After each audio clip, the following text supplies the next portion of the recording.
begin recording. Jiro Hanai Personal Log 549. The Ark. This is dokabs. This is Castor. It has been more than a monthly rotation since the lies of the Sanshum were revealed in the Citadel.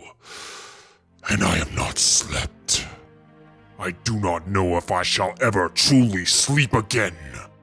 For as long as I can recall, the light of the Forerunners and the journey burned within my soul, as it did for all those who followed me to this Ark.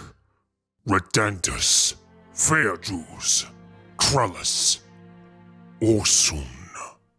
They believed in me, fought for me, died for me, all for a useless cause.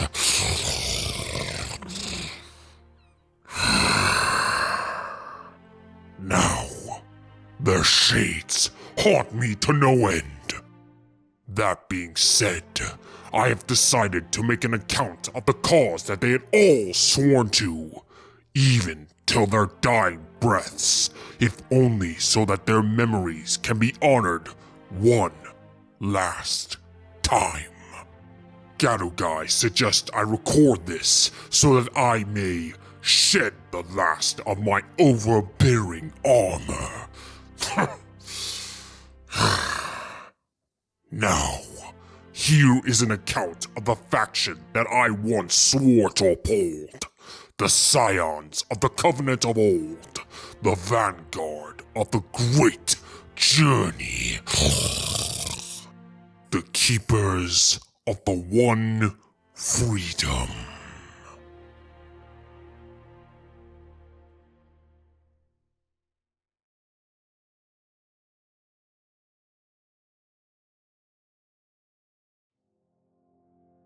To speak of the Keepers, we must first go back to the downfall of the Prophets.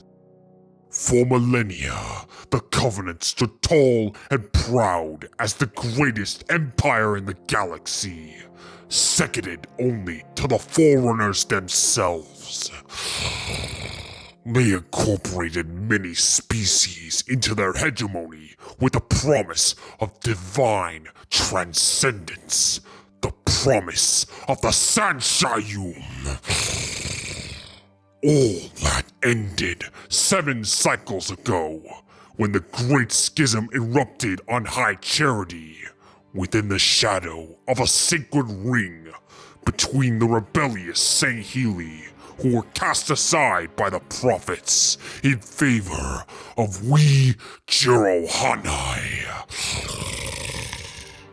This discourse and division tore the Covenant asunder, culminating in the death of the High Prophet of Truth at the hands of the treacherous Arbiter, Nakai Vodar. With his passing, our war of annihilation against humanity came to an end, and with it, the once mighty empire vanished in a day. The races that once comprised it turned to their own greed and strife. Yet, those who were faithful remained, many of whom were of the Jiro Hanai blood, as well as others who would not bend the knee to the heretical United Nations Space Command, nor that of the Arbiter. And so, the Keepers of the One Freedom was established in the wake of the Covenant's downfall. For many cycles, our influence spread near and far across the stars, bringing many species under our flag. In many ways, the Keepers of the One Freedom may well have reflected the purest resurrection of the old Empire, for our tenets were similar to that of the Covenant. Those who walked the path of divine salvation, step by step, and would light the 7 rings shall begin the great journey and walk beside the great ones as equals. All this the keepers affirmed, but with this carryout, humans were welcome amongst our ranks. Their special affinity with Forerunner technology had been well known even inside the Covenant. Humans could sometimes activate Forerunner tools that refused to function for any other species. And the more powerful the device, the more likely that was to be true. But the prophets were too blind to see what was clearly in front of them. The keepers corrected that mistake. All who embraced the path, be they Jirohanai, Senghili, Kikyar, Ungoi, or even human, were brothers, not rivals. At the height of our power, we were directed by a handful of our most well-respected dokab chieftains, of which I was counted among their number. The largest keeper presence was on the human outlaw colony of Venezia, yet more footholds were established on other worlds, even Forerunner installations. It was on one of these worlds, Gao, that our misfortunes began to ensue.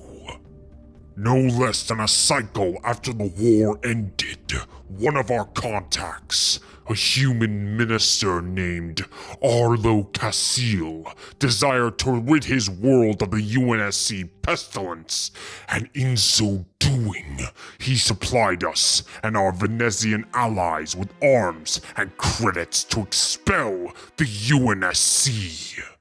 We met on Casil's flagship and discussed our strategy.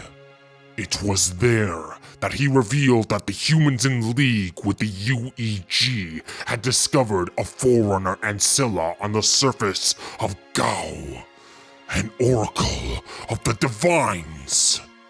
I desired nothing less than to recover the oracle for our cause, and so the minister allowed me to go on the surface of his world, in exchange for demon armor schematics I acquired early on in the War of Annihilation. With over 500 warriors, I led them into battle against the UNSC to reclaim what rightfully belongs to the faithful. Twice we attempted to recover the oracle from the hands of the blasphemers and their demons, but twice was met with disaster. I myself nearly perished at the hands of the demons, but a Huragok, blessed by the divine hand of the Forerunners, healed me and then disappeared into the wilderness. And all this without the aid of Casil, who in actuality desired the ancilla for himself and so left us to defend for ourselves.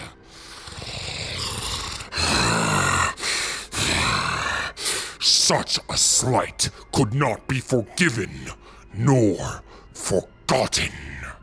As the engineer drifted away, I vowed a terrible oath of vengeance against Arlo Casil to make him pay for his faithless transgressions.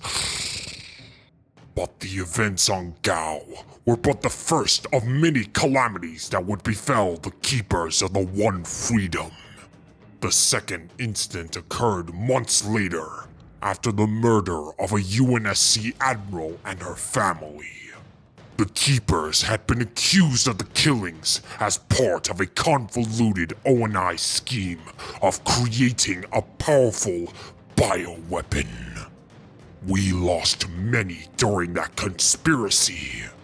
Salvation Base, much of the Fleet of Glory, and my war brother, my dear friend, Orsun. I nearly faced death once again on the ruined world of Meridian, and was stranded there until I was once again recovered by my faithful brethren. Thus began the ruinous chain of events that brought about a desperate act. In the cycles that followed, the UNSC's Office of Naval Intelligence began hunting us down, one by one, piece by piece. All the dokabs were slain in this decimation campaign. All but me. Our forces were routed and broken, scattered to the winds.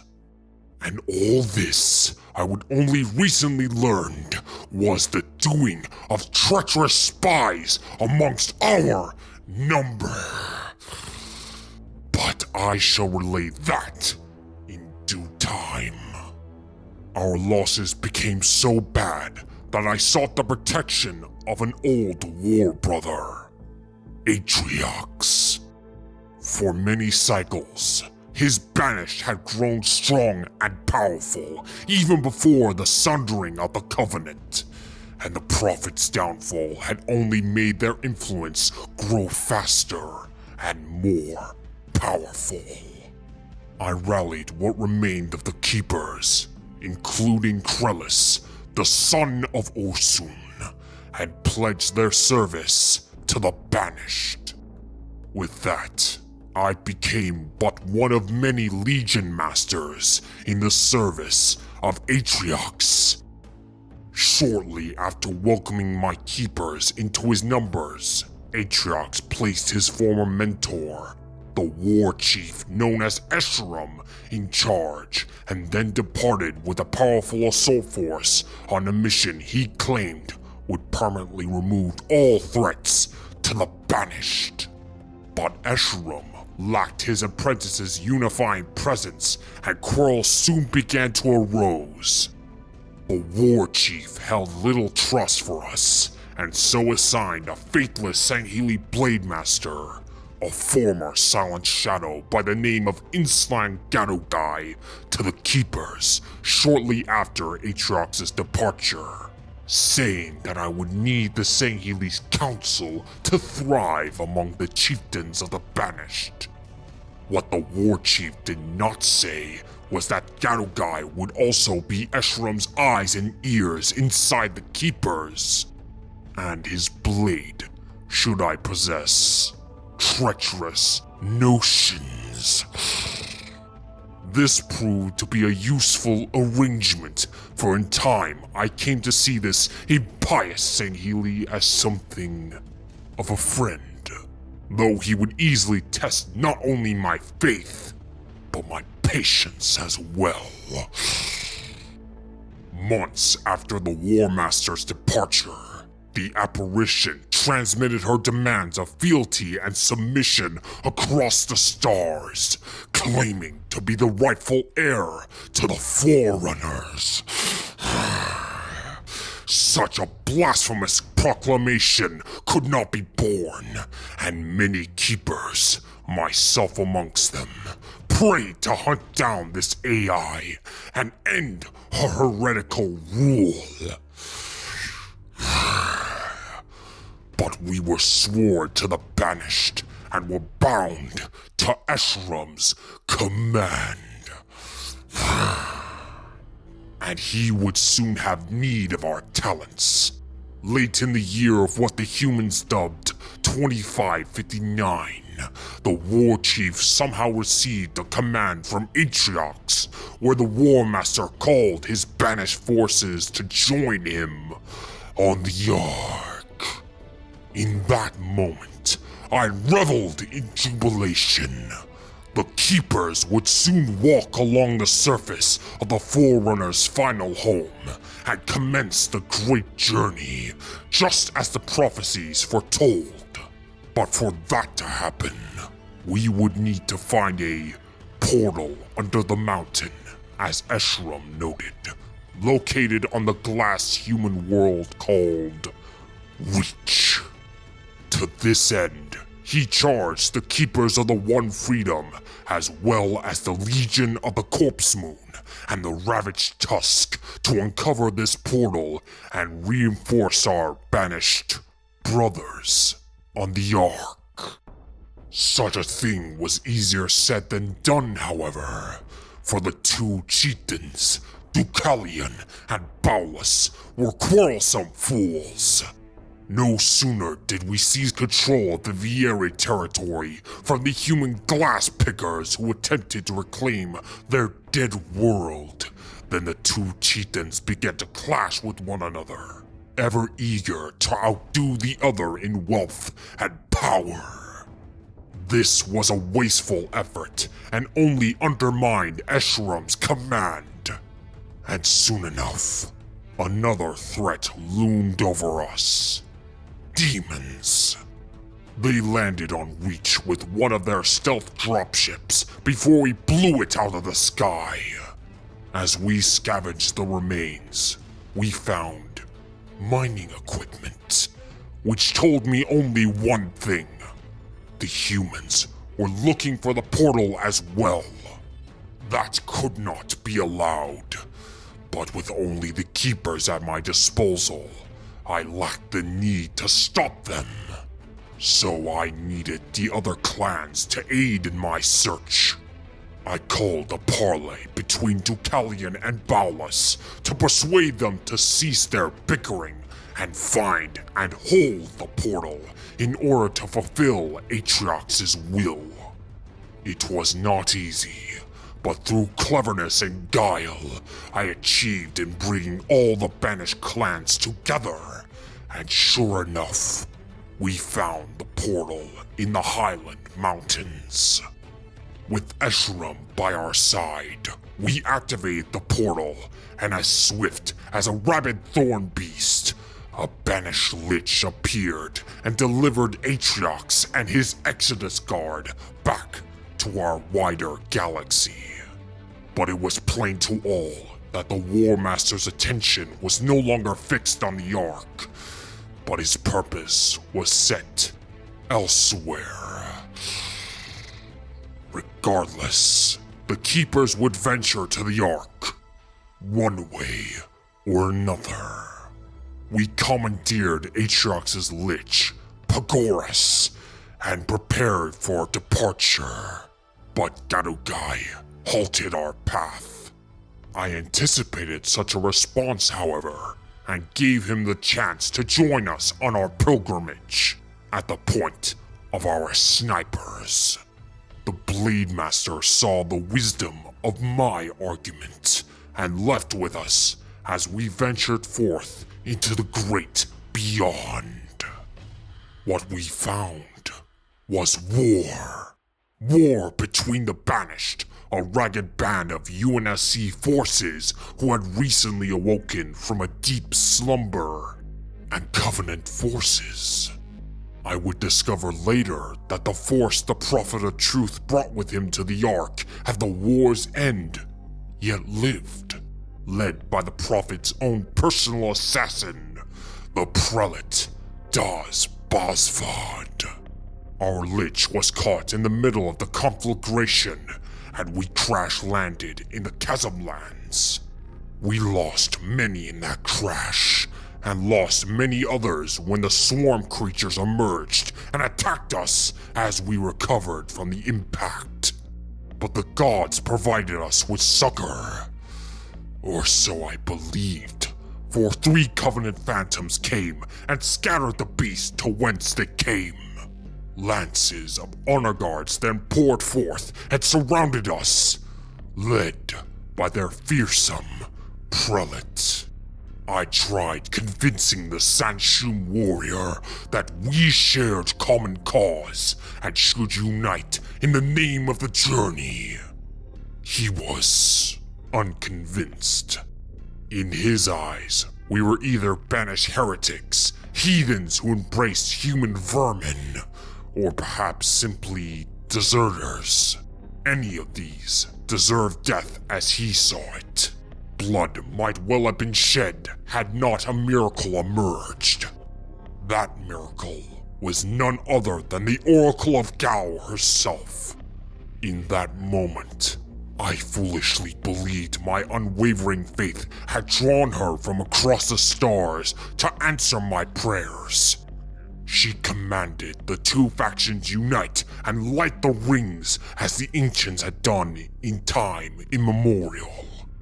Her words struck home, and the Keepers of the One Freedom and the Covenant Loyalists joined forces to finish what the Prophet of Truth could not. Usher in the divine wind of transcendence.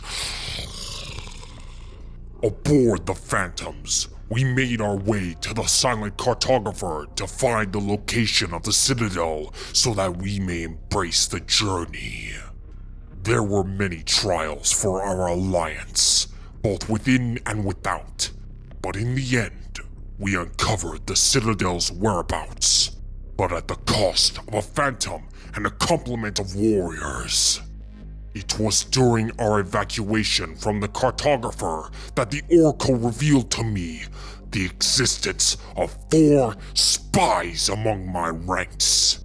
Owenai spies who lurked within the humans of the Joy's journey, a cult that swore service to me many cycles ago.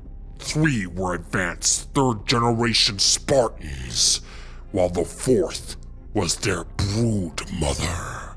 In all this time, these creatures were the root of all my misfortunes. They caused the death of thousands of keepers, or soon amongst them. It was by their actions that drove me to seek shelter in the Banished. My wrath was too terrible to contain, and I was ready to crush them then and there. But Gadungai, the Oracle, and the Prelate urged guile to prevail, to lure the 4 humans to their death. A grievous mistake, as I would soon discover, for the spies escaped our clutches to return to their true masters. Oh, how I wished I could have ripped them apart with my better hands, especially their brood mother. But there was no time for such things. With no further delays, we gathered the last of our collective strength and traveled to the Citadel to begin the journey.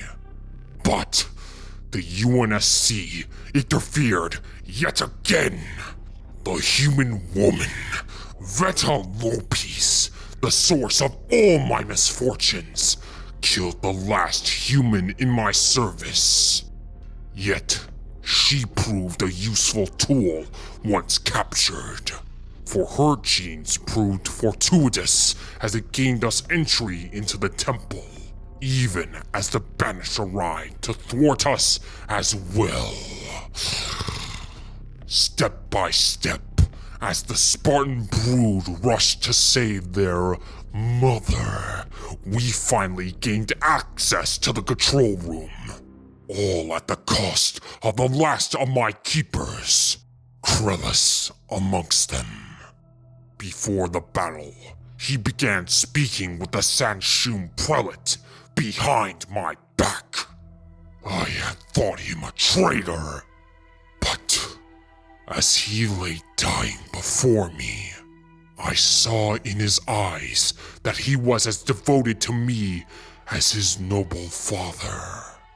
I failed the son as I did for my war brother, yet he died nobly, defending our flank to his final breath. And in that moment, the time of reckoning was at hand. The journey was nigh. Only I had come to learn the bitter truth about Halo. The rings were not the instruments of the great journey, only a cataclysmic weapon against all life in the galaxy. The very fabric of my being was torn asunder.